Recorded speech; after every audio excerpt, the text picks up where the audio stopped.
Practicals हैं जो हमें करने हैं। इस टर्म 2 में आपको टोटल 4 प्रैक्टिकल्स करने हैं। क्लियर? तो अब मैं जरा स्क्रीन शेयर कर रही हूँ, मुझे बताना दिख रही है क्या बेटा ये screen? Yes ma'am. Yes ma'am. Yes ma'am. दिख रही है? यस मैम दिख रही है। चलो, तो हमें जो पहला तीसरा प्रैक्टिकल, ये बल्कि पहला नहीं रहेगा, ये तीसरा प्रैक्टिकल रहेगा। अभी बच्चे आ रहे हैं कुछ। तीसरा प्रैक्टिकल होगा, पहला जो आपका प्रैक्टिकल था, जो पहला प्रैक्टिकल था वो कौन सा था? वो प्रिंटिंग का प्रैक्टिकल था। Tie and dye block printing. Tie and dye block printing, वो इसका प्रैक्टिकल था। हाँ बिल्कुल।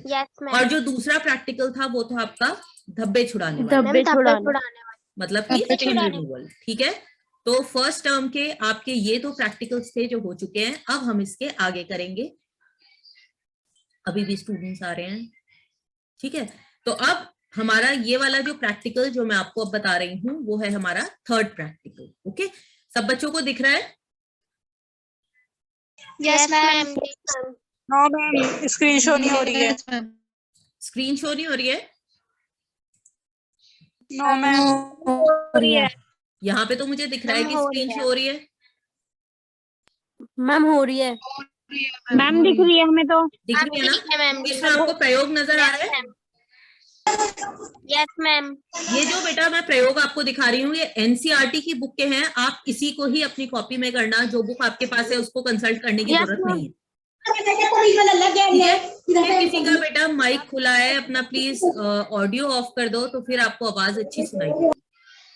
ठीक है, तो ये जो आपका है ये हम एनसीईआरटी की बुक से कर रहे हैं। अगर आपके पास एनसीईआरटी की बुक है तो ठीक है, और अगर नहीं मिली है तो ये ऑनलाइन बुक आपको एनसीईआरटी की साइट पर मिल जाएगी।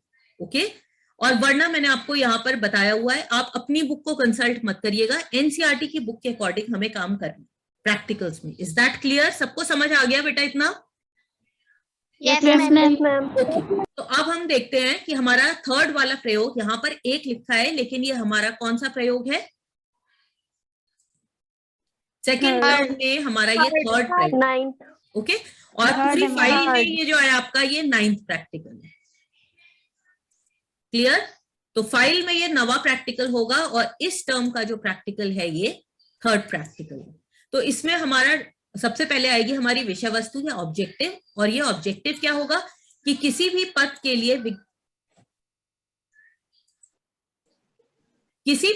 लिए विज्ञापन का मूल्यांकन करना। ओके, तो हमें इसमें क्या देखना है, जैसे जॉब एडवर्टाइजमेंट होती है, 12वीं के बाद बहुत सारे लोग जॉब करते हैं, नौकरी आप आगे पढ़ाई के बाद ढूंढते हो, तो इसमें हमें क्या देखना है कि विज्ञापन जो है वो किस तरह से हम उसका मूल्यांकन करते हैं, किस तरह से विज्ञापन देते हैं। आपने इंग्लिश सब्जेक्ट में विज्ञापन का करा भी होगा ना, एडवर्टाइजमेंट करा है कि नहीं?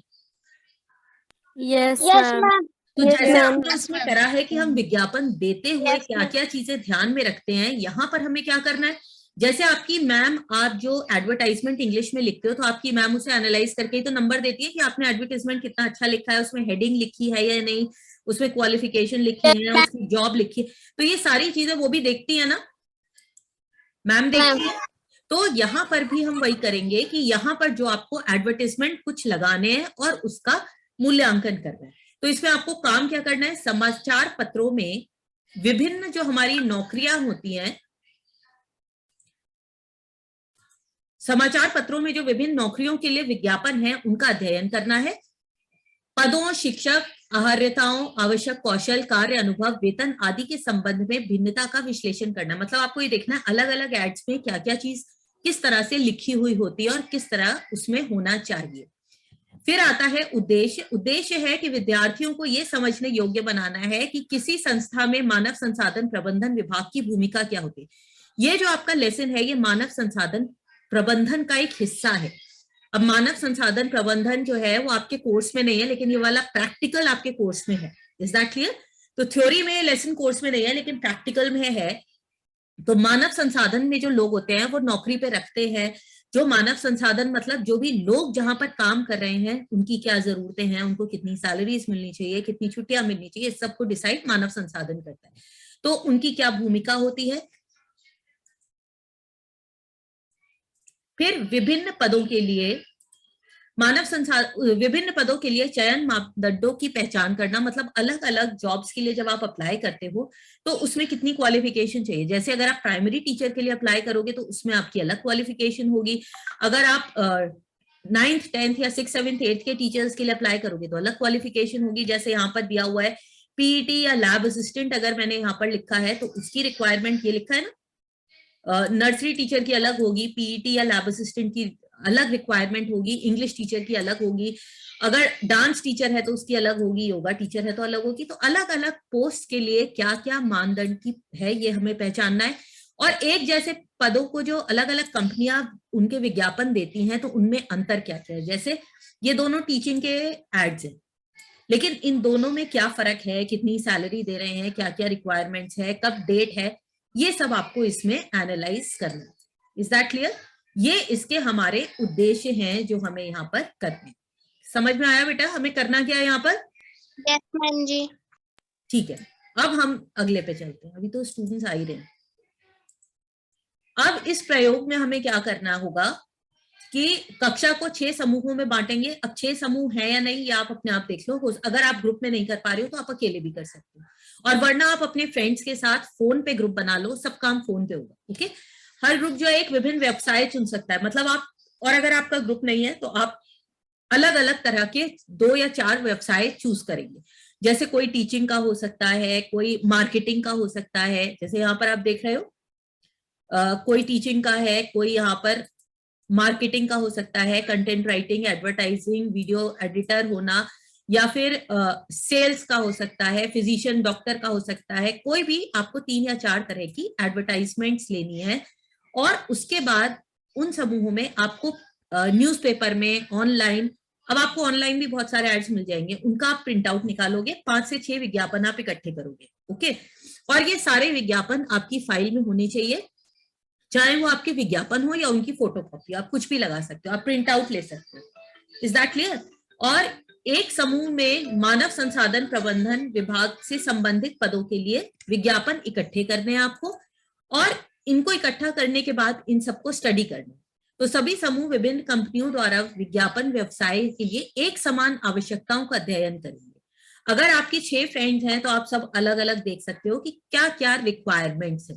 ओके, फिर आप उनमें जो जो चीजें इसमें दी हुई हैं, जैसे ये कौन सी कंपनी है, कौन सी लास्ट डेट है, इसमें ईमेल आईडी है या नहीं, इस तरह से आप हर एडवर्टाइजमेंट को स्टडी करेंगे। और फिर आप एक एंड में इन सबको स्टडी करने के बाद एक विज्ञापन बनाएंगे खुद। क्लियर है ये? तो मतलब यहां पर आपको 5 दिए हैं, आप 5 विज्ञापन लगाएंगे और एंड में एक विज्ञापन बनाएंगे। समझ आया? फिर सब बच्चों की फाइल में ऐसा एक टेबल होगा कि जो आपने विज्ञापन अपनी फाइल में लगाए हैं उसमें कंपनी का नाम क्या था, फोन नंबर दिया है या नहीं, कौन से पेपर में आया है, अगर पेपर में नहीं है ऑनलाइन है तो कौन से डेट को है, विज्ञापन की तिथि क्या है। ये जो 12 पॉइंट्स लिखे हैं ये जो आपके एड में होंगे वो सारे आपको यहाँ पर डिटेल्स देनी है। तो ये आपकी कॉपी में तैयार, फाइल में आपकी ये तैयार हो जाएगा और ये विज्ञापन लेफ्ट हैंड साइड पर लग जाएंगे। क्लियर? और इसके बाद आप एक विज्ञापन अपना तैयार भी करेंगे, किसी भी पोस्ट के लिए हो सकता है वो, इसमें कोई जरूरी नहीं है, क्योंकि हम यहाँ पोस्ट के बारे में नहीं कर रहे हैं, हम ये पढ़ रहे हैं कि मानव संसाधन, जो ह्यूमन रिसोर्स डेवलपमेंट का जो डिपार्टमेंट होता है वो क्या काम करता है। क्लियर? ये वाला प्रैक्टिकल सबको क्लियर हो गया बेटा या नहीं हुआ? आपके जो भी डाउट्स हैं अभी हो गया। हो गया क्लियर? ये बोलो बेटा, हो गया? यहाँ यस पे मैम। समझ आ गया यहाँ तक सबको? यस मैम, क्लियर है। ठीक है, तो इसको आप अपनी फाइल में कर लेना। अब मैं बताती हूँ आपका अगला वाला प्रैक्टिकल।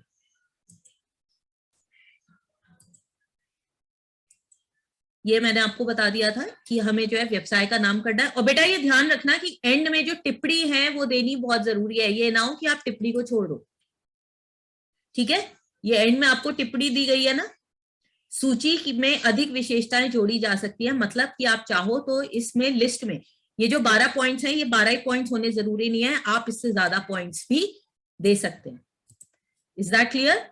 तो इस लिस्ट को आप बढ़ाकर 12 से 15 पॉइंट्स, जितनी भी आपको जरूरत हो आप उतने पॉइंट्स लिख सकते हो।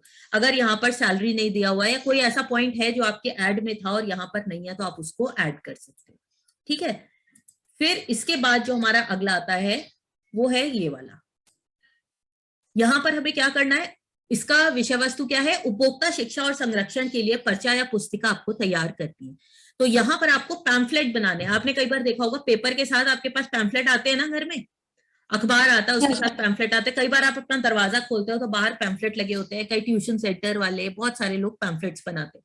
और सरकार को भी कोई आपको इंफॉर्मेशन देनी होती है तो वो पैम्फलेट या पर्ची और पुस्तिका के द्वारा देता है। तो यहाँ पर आपको पैम्फलेट तैयार करना है। इसमें हमारे कार्य क्या है? इसमें हमारे कार्य हैं कि विषयों से संबंधित प्रासंगिक जानकारी एकत्रित करने में आप सक्षम होंगे कि आगे चल के अगर आप इस तरह की कोई जानकारी लेना चाहते हैं तो क्या करना होगा। ओके, तो ये आपको ध्यान रखना बेटा बहुत जरूरी है कि आपने पैम्फलेट जो बनाने हैं वो किस तरह से आप डिजाइन करोगे, वो देखने में अच्छे भी होने चाहिए। विषय को पत्रक अथवा पुस्तिका के रूप में सीमित स्थान में संकलित करना सीखे। मतलब कितनी सारी इंफॉर्मेशन होती है और उस सारी इंफॉर्मेशन को आपको एक पत्रिका या एक पर्चे में डालना होता है। जैसे आप कई बार ये भी नहीं देखा होगा तो आपने कभी मोबाइल लिया हो, टीवी लिया हो, तो वहां पर भी एक पैम्फलेट मिलता है ना, दुकान पे जाके वो आपको एक पैम्फलेट दे देता है जिसमें उस फोन के, टीवी के बारे में सारी चीजें दी हुई होती है। तो इसी तरह का एक पैम्फलेट आपको बनाना है। फिर संकल्पनाओं को, मतलब जो भी आप सोच रहे हो, जो आपका मैसेज है, उसको सरल तरीके से लिखो और ऐसे तरीके से लिखेंगे कि सामने वाला जो है वो उसे आसानी से पढ़ सके। आपको ये डिसाइड करना है कि आपका लक्ष्य क्या है। क्या वो लोग पढ़े लिखे होंगे या पढ़े लिखे नहीं होंगे, इंग्लिश समझेंगे, हिंदी समझेंगे, उस तरह की आप लक्ष्य समूह को निर्धारित करके ऐसी भाषा को और ऐसी तरह इस प्रकार से लिखेंगे कि वो देखने और समझने में आसान हो। फिर हर लेख को सुस्पष्ट प्रस्तावना, मुख्य भाग और निष्कर्ष अथवा अनुप्रयोग के तरीके से लिखने की आवश्यकता होगी। मतलब ये उस पैम्फलेट के सारे पार्ट्स होंगे जिसमें इंट्रोडक्शन भी होना चाहिए, मतलब प्रस्तावना, मुख्य भाग की उसकी डिटेल्स क्या क्या है, और निष्कर्ष हो सकता है कि इस मोबाइल का कॉस्ट कितना है, या फिर ये मोबाइल किस क्वालिटी का है, क्या ये अच्छा है, या अगर 2-3 मोबाइल्स हैं तो उनका कंपैरिजन होता है कि कौन सा मोबाइल अच्छा है। ये भी आपने बहुत पैम्फलेट्स में देखा होगा कि 10,000 वाले मोबाइल में कौन कौन सी चीजें हैं, कौन कौन से फीचर्स हैं, 12,000 वाले में कौन कौन से फीचर्स हैं। तो ये सारी चीजें उस पैम्फलेट में होनी चाहिए। फिर हम देखते हैं उसका उद्देश्य। तो ये शिक्षार्थियों को इस विषय पर जानकारी एकत्रित करना, शीर्षक, उपशीर्षक तथा प्रमुख विशेषताएं देते हुए विषय वस्तु को सरल भाषा में अभिव्यक्त करना सिखाएगा।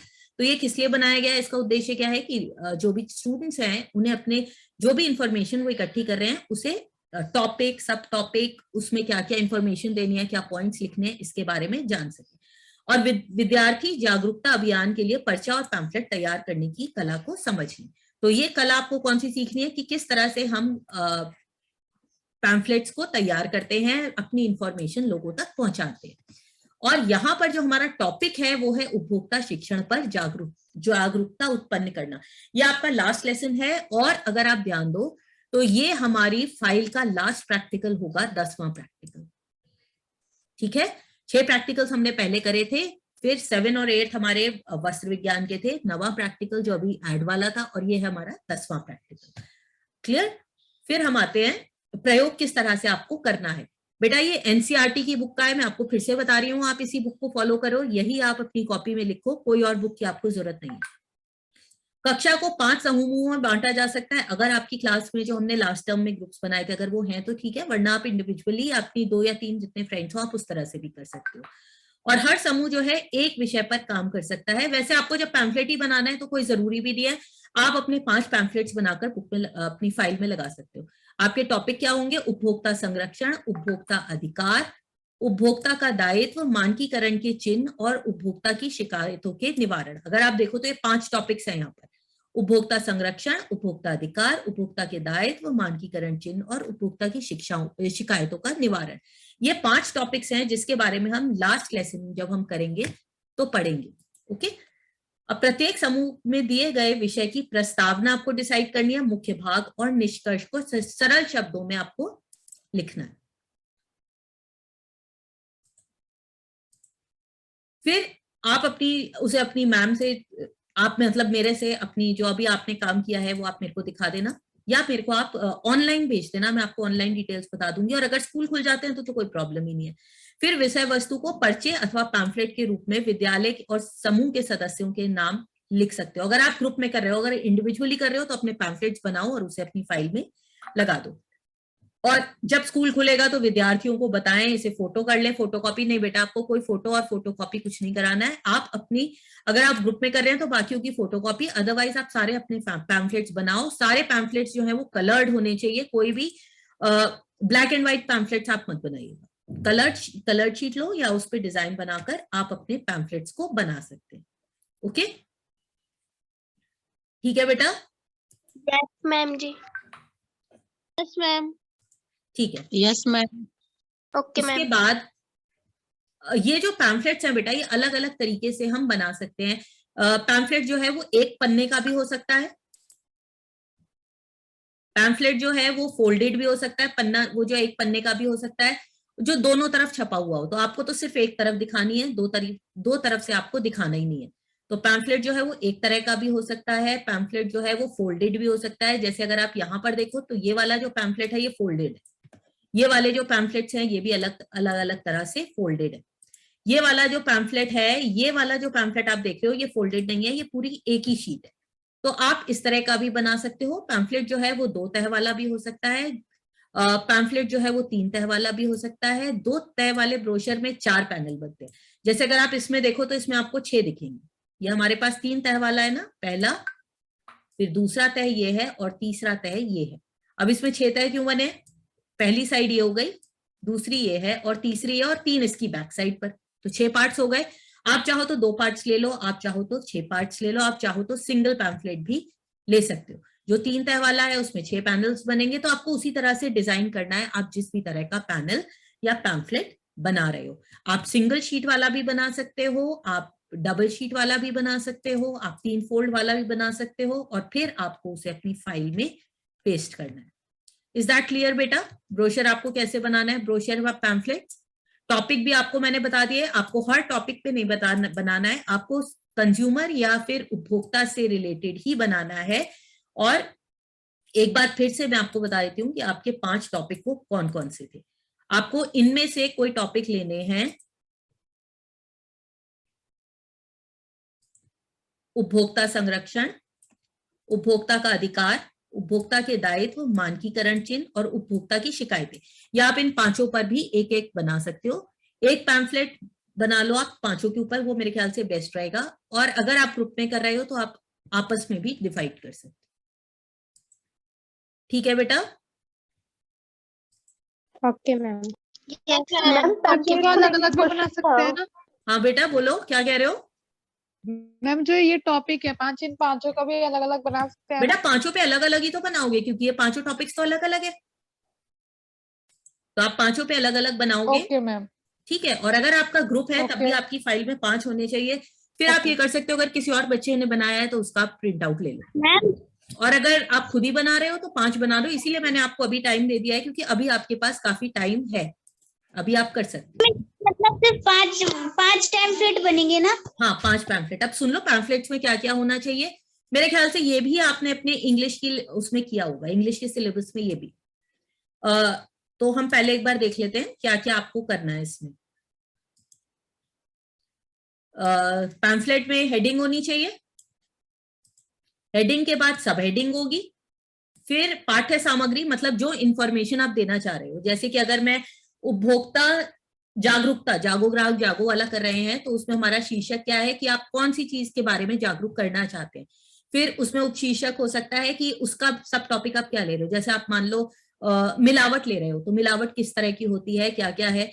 और फिर उसकी पाठ्य सामग्री की, उसको हम चेक कैसे कर सकते हैं, या फिर उसके खिलाफ हम एक्शन क्या ले सकते हैं, कहां पर हमें जाना है, ये उसकी पाठ्य सामग्री हो जाएगी। और चित्र, कुछ ना कुछ फोटो जरूर होने चाहिए। फोटो से क्या होता है कि वो ज्यादा अट्रैक्टिव लगता है और लोगों का उसकी तरफ ध्यान जाता है, लोग उसकी तरफ ज्यादा अट्रैक्ट होते हैं। और अगर वो अट्रैक्टिव नहीं होगा तो फिर लोगों को उसमें उतना अच्छा नहीं लगेगा, और हो सकता है कि वो पढ़े ही ना।